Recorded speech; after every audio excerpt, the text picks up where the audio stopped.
안녕하세요. 오늘은 보내주신 필스타.com 사설하고 또 필리핀 통계청 PSA 자료가 있는데요. 이걸 보면서 필리핀의 상황, 특히 그 이면의 문제들을 좀 같이 살펴보려고 합니다. 네, 안녕하세요. 이 문제 생각보다 훨씬 심각한 측면들이 있습니다. 네, 자료들을 보니까요. 단순히 글자를 읽고 쓰는 그런 수준을 넘어서요. 정보를 제대로 이해하고 또 활용하는 기능적 문해력, 이게 왜 중요한지 다시 생각해 보게 되더라고요. 맞습니다. 그 기능적 문해력의 핵심이죠. 이 문제가 개인하고 사회에 어떤 영향을 미치는지 한번 깊이 파고들어 보죠. 좋습니다. 우선 PSA의 2024년 조사 결과, 이거부터 좀 봐야 할 것 같아요. 5세 이상 인구 90%가 기본적인 읽기, 쓰기, 세마기 능력은 갖췄다고 해요. 이건 괜찮은 수치 같은데? 네, 표면적으로는 그렇죠. 하지만 그 다음이 문제인데요. 근데요, 10세에서 64세 사이 인구를 딱 놓고 보면 실제로 정보를 제대로 이해하고 활용할 수 있는 기능적 문해력을 가진 비율은 약 70%에 그쳤다는 거예요. 네, 바로 그겁니다. 70%. 생각보다 너무 낮은데요? 좀 놀랍네요. 그렇죠. 그 말은 뒤집어 보면 10세에서 64세 사이 인구의 한 30%? 이게 거의 2,500만 명이나 되는 사람들이 기능적으로는 글을 제대로 이해하고 활용하지 못한다는 의미예요. 2,500만 명이요? 와, 정말 많은 숫자네요. 네. 근데 여기서 더 주목해야 할 부분은요.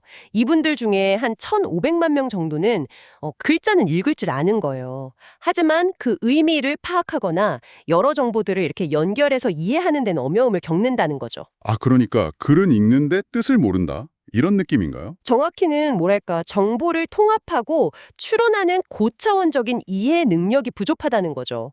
예를 들어 요리책은 내릴 수 있는데 그 레시피를 보고 실제로 맛있는 요리를 완성하지는 못하는 상태? 그런 거랑 비슷하다고 볼 수 있어요. 비유가 확 와닿네요. 단순히 글자를 아는 것과는 차원이 다른 문제군요. 네. 그래서 이런 상황은 단순히 개인의 배움 문제를 넘어서는 겁니다. 필스타 사설에서도 그 점을 강하게 지적하는데요. 어떤 점을요? 이 기능적 문해력이 낮으면 요즘 정말 문제잖아요. 가짜 뉴스나 허위 정보 같은 거에 훨씬 취약해질 수밖에 없다는 거예요. 정보의 진위를 판별하고 좀 비판적으로 받아들이는 능력이 떨어지니까요. 아, 하긴 그렇겠네요. 이게 그냥 넘길 문제가 아니군요. 네, 이건 마치 사회 전체의 면역 체계가 약해져서 이 잘못된 정보라는 바이러스에 쉽게 감염되는 것과 비슷하다고 할 수 있어요. 사회 전체의 면역 체계라? 흥미로운 비유입니다. 이런 상황이 국제적인 비교에서도 드러나죠. 그 PSA 평가 있잖아요. 네, 국제 학생 평가 프로그램. 네, 여러 나라 15세 학생들 학업 성취도를 비교하는 거요. 필리핀이 과거에 2번 참여했을 때 수학, 과학, 읽기 이해력 전부 거의 최하위권이었어요. 맞습니다. 바닥 수준이었죠. 올해 3번째 참여 결과가 곧 나온다는데 사실 큰 폭의 개선을 기대하기는 좀 어렵다는 전망이 많더라고요. 네, 현실적으로 그렇죠. 단기간에 개선되긴 어려운 문제거든요. 그리고 사설은 바로 이런 문해력 위기가 결국에는 국가 운영의 질, 그러니까 거버넌스나 국가 경쟁력에도 직접적인 악영향을 미친다고 아주 강하게 주장하고 있어요. 국가 경쟁력까지요? 어떻게 연결되는 거죠? 포퓰리즘 같은 구호에 휩쓸리기 쉽다는 거죠. 아, 정보 해독 능력이 떨어지니 선동에 취약해진다. 네, 그런 맥락입니다. 장기적으로 보면 당연히 국가 발전에 발목을 잡게 된다는 논리고요. 사설에서는 정부 대응에 대한 비판도 있었던 것 같아요. 네, 날카로운 지적이 있었죠.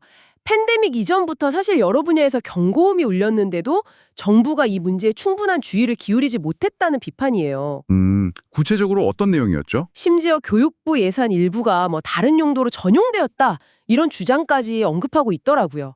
물론 이건 사설의 주장이고 저희가 그 입장을 지지하는 건 아닙니다만. 네, 그 점은 분명히 해야죠. 네, 하지만 그만큼 상황이 심각하다는 위기감을 보여주는 대목이라고 생각해요.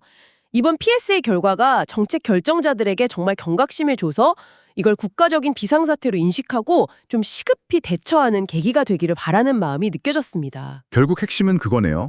글자를 아는 것하고 그 글이 담고 있는 정보를 제대로 이해해서 자기 삶에 적용하는 것 사이에는 생각보다 큰 간격이 있다는 거. 그리고 상당수의 필리핀 국민들이 바로 이 간격 때문에 어려움을 겪고 있다는 거고요. 정확합니다. 그 간격이 핵심 문제입니다. 자, 그럼 이 모든 것이 지금 이 이야기를 듣고 계신 당신에게는 어떤 의미일까요?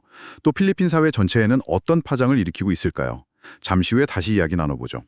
오늘 저희는 필스타.com 사설과 PSA 연구를 통해서 필리핀의 기능적 문해력 부족이라는 현실, 그리고 그게 얼마나 넓게 영향을 미치는지 그 파급 효과를 짚어봤습니다. 네, 단순한 교육 시스템만의 문제가 아니라는 게 분명해졌죠. 그렇죠. 사회 전체의 어떤 건강성, 그리고 미래 경쟁력에 직결된 사안이라는 점이 더 분명해 보이는 것 같습니다. 네, 동의합니다.